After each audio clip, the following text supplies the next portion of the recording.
Assalamu alaikum wa rahmatullahi wa barakatuhu and beautiful good morning to beautiful people। एक नए गौर व फिक्र के साथ यूके के शहर लीड्स से शिबाना भट्ट आपकी खिदमत में एक दफ़ा फिर हाजिर हैं। कैसे हैं आप सब? लास्ट वीक एक वीडियो थी, आप सबको याद होगा, ये स्क्विरल की, कि जिसके लिए मैंने वो बर्ड्स का खाना बाहर रखा था और मैंने आपसे कहा था कि उसके दांत इतने तेज़ हैं कि उसने वो ढक्कन काटा, क्योंकि उसको पता था कि इसके अंदर खाना है, और उसने कोशिश की उस ढक्कन को काट के उसके अंदर जाने की, तो वो कामयाब हो गई। उस वीडियो पे मुझे कमेंट आया पाकिस्तान से, मेरी बहुत प्यारी एक दोस्त हैं, तो उन्होंने जब वो मुझे उसके ऊपर कमेंट भेजा तो आप बिलीव नहीं करेंगे कि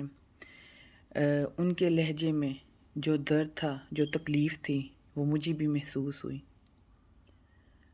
और वो अभी तक मैं महसूस कर रही हूँ। मैं जब भी उनके इस लफ्ज़ को रिपीट करती हूँ ना, तो वो तकलीफ़ महसूस होती है। उन्होंने मेंशन किया कि आपने दांतों की बात की है कि स्क्विरल के दांत बहुत तेज़ हैं और इसने प्लास्टिक का ढक्कन काटा है, और एक दिन आपको मैंने डस्टबिन भी दिखाया था जो कि काफ़ी मोटा था, तो वो भी इसने काट लिया था। तो हिम्मत की मैं आपको बता रही थी कि इसकी हिम्मत कितनी है।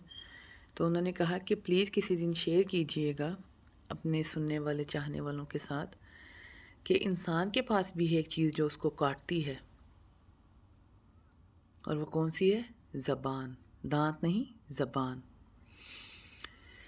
तो जब उन्होंने ये लफ्ज़ इस्तेमाल किया तो हम 100% श्योर कि जब आप भी ये लफ्ज़ सुनेंगे तो आपके भी वैसे ही महसूसात होंगे, ख़यालात होंगे जैसे मेरे थे उनके मुंह से ये लफ्ज़ सुन के, कि वाकई उन्होंने 100% ये बात ठीक की कि हम इंसान जब बात करते हैं तो हम नहीं सोचते कि हमारे अल्फाज, हमारी बात अगले को कैसे काटेगी, और जो अब वो काटता है तो अगले इंसान के अंदर जो दिल पे छुरियां चलती हैं और जो उसका खून रिश्ता है वो किसी को नज़र भी नहीं आता। वो वही इंसान महसूस कर सकता है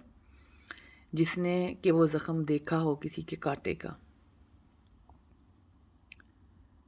तो बहुत पावरफुल बात उन्होंने की, मैं बहुत शुक्रगुज़ार हूँ उनका कि उन्होंने ये बात मेंशन की,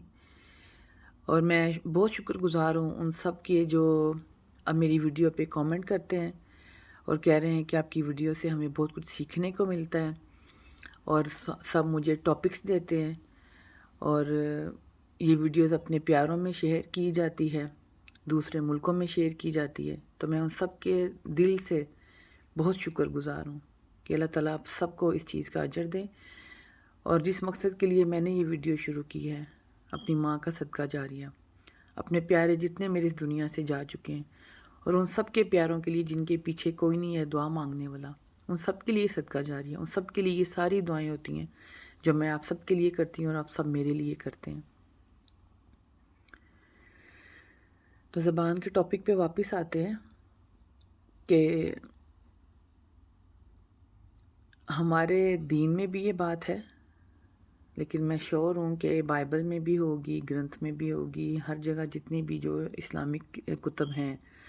और जो सबकी दीनी कुतुब हैं उन सब में ये होगा कि पहले तोलो फिर बोलो, पहले तोलो, सोचो फिर बात करो। तो हम क्यों नहीं अपनी ज़बान को, लफ्ज़ों को तोलते हैं? हमें क्या इतनी जल्दी पड़ी है कि बस हम बोलते जाते हैं? हमें किसी को सुनने की आदत नहीं रही है, हमें जल्दबाजियाँ बहुत आ गई हैं। तो तोलने से मुझे याद आ रहा था कि इंडिया पाकिस्तान में आपको याद है जो रेहड़ियाँ लगी होती हैं, तो उसके ऊपर जब वो आदमी खड़ा होता है और वो सामान उधर वे कर रहा होता है, तो अगर उसकी वो जो होता है ना तराजू ज़रा सा ऊपर नीचे होता है ना, तो हम फ़ौरन आवाज़ उठाते हैं कि देखें जी भाई आपने ये किया, तो आपने वो किया, तो आपका तराजू थोड़ा सा ऊपर नीचे है। तो हम उसको अच्छे से तोलने देते हैं, हम उसकी ज़रा सी भी गलती को बर्दाश्त नहीं करते, उसी वक्त हम बोल पड़ते हैं, चाहे मर्द हो चाहे औरत हो, जो भी शॉपिंग करने जाती है। तो अगर हम उसको बोल सकते हैं, तो जब ये बात घरों में आती है कि कोई आपको काटे अपनी ज़बान से, अपने लफ्ज़ों से कह के, तो हमें उस वक़्त کبھی کسی نے نہیں کہا کہ ہم اس کو یہ بات اخلاقاً کہہ سکیں کہ دیکھیں آپ نے جو الفاظ استعمال کیے یہ نازیبا الفاظ ہیں، تو اپنے الفاظ کو دھیان سے استعمال کیجیے گا، یہ بہت نقصان دیتی ہے اگلے انسان کو۔ تو بات تو میں نے چھوٹی سی کی، اگین 5 منٹ کی ہے، لیکن بہت گہری بات ہے، اور مجھے یقین ہے کہ اب سب یہ جو میری ویڈیو سنتے ہیں ان کو اتنی سمجھ آ گئی ہے کہ میں نے صرف آپ کو ٹاپک دینا ہوتا ہے، باقی غور و فکر انسان کا اپنا چلتا ہے۔ تو آپ سب میرے لیے دعا گو رہیے گا، میں آپ کے لیے دعا گو رہوں گی کہ اللہ تعالیٰ ہم سب کو ہدایت دے ہمیں اپنی زبانوں کو کنٹرول کرنے کی، اور تول کے بولنے کی، اور سوچ کے بولنے کی، کہ جس کے اوپر ہمیں سوری نہ کہنا پڑے بعد میں۔ اگر ہمیں سوری کہنے کی نوبت ہے تو اس کا مطلب ہے ہمیں پتہ ہے کہ ہم غلط تھے، تو ہمیں اللہ تعالیٰ احتیاط کرنے کی توفیق دے، اپنی زبانوں پہ ہم گارڈ بٹھا سکیں، اور اللہ تعالیٰ ہم سب کو قلب سلیم عطا فرمائے۔ جیتے رہیں، خوش رہیں، انشاءاللہ تعالیٰ ایک نئے غور و فکر کے ساتھ کل صبح آپ کی خدمت میں دوبارہ حاضر ہوں گی۔ اللہ حافظ، اللہ بیلی رب راکھا۔